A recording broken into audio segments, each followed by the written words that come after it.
तेरे नालों चली हसीन कोई ना, तारे चन्ने अंबर जमीन कोई ना। मैं जदों तेरे मोटे उत्ते सिर रखिया, ए तू सच्ची समा भी हसीन कोई। सोनिया भी लगणगियां फिर बारियां, गल्लां नाल जदों टकराइयां वालियां। तारे देखी लब लब किवें हरदे, दुआलां च लगोइयां जदों रातां कालियां। जंगूक अपने रूम में दूल्हे के कपड़े पहनकर तैयार बैठा था। आज वो काफी हैंडसम लग रहा था।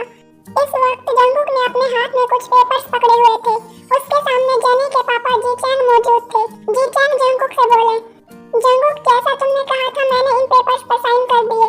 अब तो तुम्हें कोई प्रॉब्लम नहीं है ना? नहीं, अब कोई प्रॉब्लम नहीं है। चलिए नीचे चलते हैं। ठीक है चलो। Ask me, I know nothing. She just jumping on my dick. I know she like it 'cause the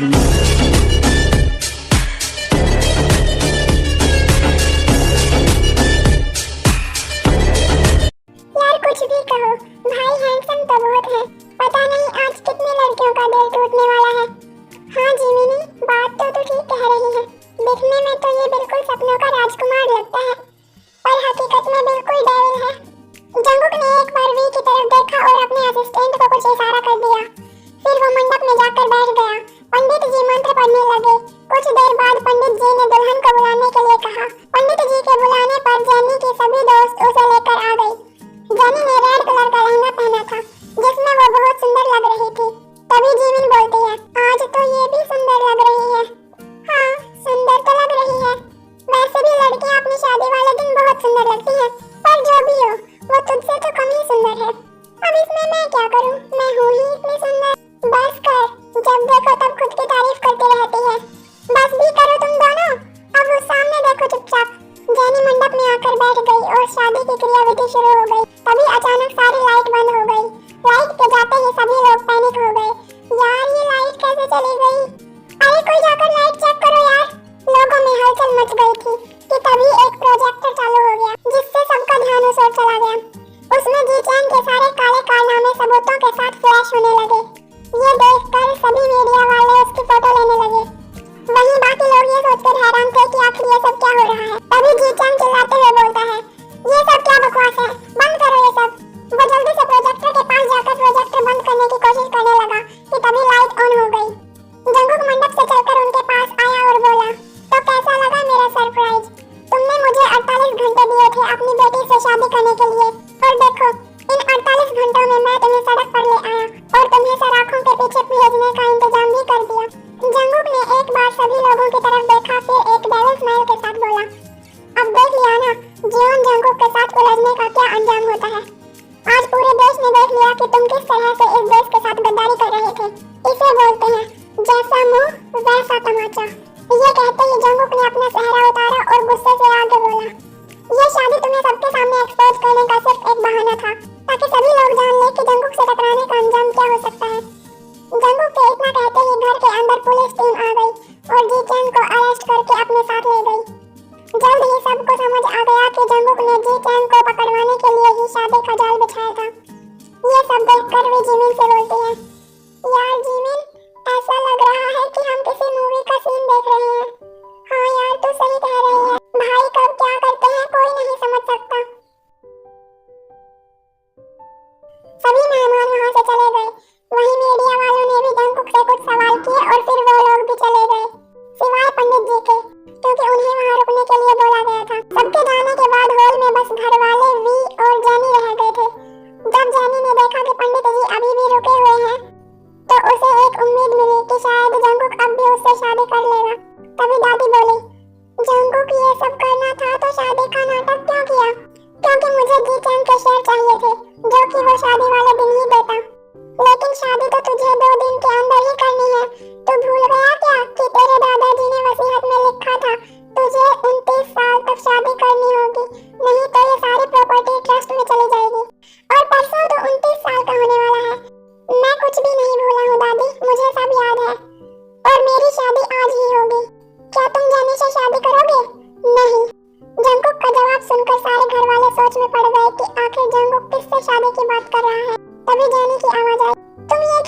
वहाँ से। जंगकुक को इतने गुस्से में देख जैनी वहाँ से चुपचाप चली गई। तुम्हें अगर उससे शादी नहीं करनी तो फिर किससे करनी है? ये डेविल हमारी तरफ क्यों आ रहा है? मुझे क्या पता, मैंने तो आज कुछ भी नहीं किया। तभी जंगकुक ने वी का हाथ पकड़ा और उसे मंडप की तरफ ले जाने लगा। सभी घर वाले ये सब देखकर हैरान हो गए। वी को भी कुछ समझ नहीं आ रहा था कि ये सब क्या हो रहा है। उसने कुछ कहने के लिए जंगकुक की तरफ देखा, लेकिन उसके गुस्से को देख कुछ नहीं कहा। तभी दादी बोली, बेटा ये क्या कर रहे हो? शादी। जंगकुक ने एक वर्ड में जवाब दिया। उसके इस जवाब को सुनकर सभी घर वाले चुप हो गए, क्योंकि जंगकुक के उस एक वर्ड के पीछे छुपे गुस्से और इरिटेशन को सब समझ गए थे। मेरी प्यारी दोस्त आज बलि चढ़ने वाली है, मुझे कुछ करना चाहिए।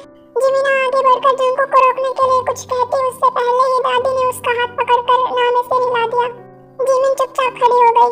वहीं जंगकुक वी को लेकर मंडप में बैठ गया और पंडित जी से मंत्र पढ़ने को कहा। ये क्या हो रहा है मेरे साथ? मेरी शादी, वो भी इस डेविल से? नहीं नहीं, मैं जरूर कोई सपना देख रही हूँ। वी ये सब सोचकर उम्मीद भरी नजरों से सबकी तरफ देखने लगी, जैसे कह रही हो कि बचा लो मुझे। जिमिन भी उसकी शक्ल देखकर बेचारी सी शक्ल बना लेती है। ये देख वी समझ गई कि अब कोई इस शादी को नहीं रोक सकता, लेकिन फिर भी वी हिम्मत करके जंगकुक से बोलती है, ये आप क्या कर रहे हैं मिस्टर जियोन? मुझे आपसे शादी नहीं करनी। ये सुनते ही जंगकुक वी की तरफ गुस्से से देखने लगा। उसे इतने गुस्से में देख वी डर कर चुप हो गई और गर्दन नीचे कर ली। तभी पंडित जी ने फेरों के लिए कहा। जंगकुक खड़ा हो गया, लेकिन वी बैठी रही। ये देख जंगकुक ने उसे खड़ा किया और फेरे लेने लगा। वी भी धीरे धीरे कदम बढ़ाते हुए उसके साथ फेरे लेने लगी। 7 फेरे खत्म होने के बाद दोनों फिर से बैठ गए। पंडित जी ने जंगकुक को मंगलसूत्र पहनाने को कहा। पंडित जी के कहते ही जिन ने आकर जंगकुक को मंगलसूत्र दे दिया। जंगकुक ने वो मंगलसूत्र लेकर वी को पहना दिया और उसकी मांग भर दी। शादी की रस्में पूरी हुई। आप दोनों आज से पति पत्नी हैं। अब आप दोनों बड़ों का आशीर्वाद ले लें। ये सुनकर वी अपने होश में आई और सोचने लगी, ये मेरे साथ क्या हो गया? मेरी इतनी जल्दी शादी हो गई और वो भी इस डेविल से। मैं कैसे रहूंगी इसके साथ? वी ये सब सोच रही थी कि तभी जंगकुक उसे लेकर दादी के पास चला गया और उनसे आशीर्वाद लिया। जंगकुक और किसी के पास नहीं गया। ये देख जिन और आरएम को बहुत बुरा लगा, पर सभी को इसकी आदत हो गई थी। कुछ देर की खामोशी के बाद आरएम ने कहा,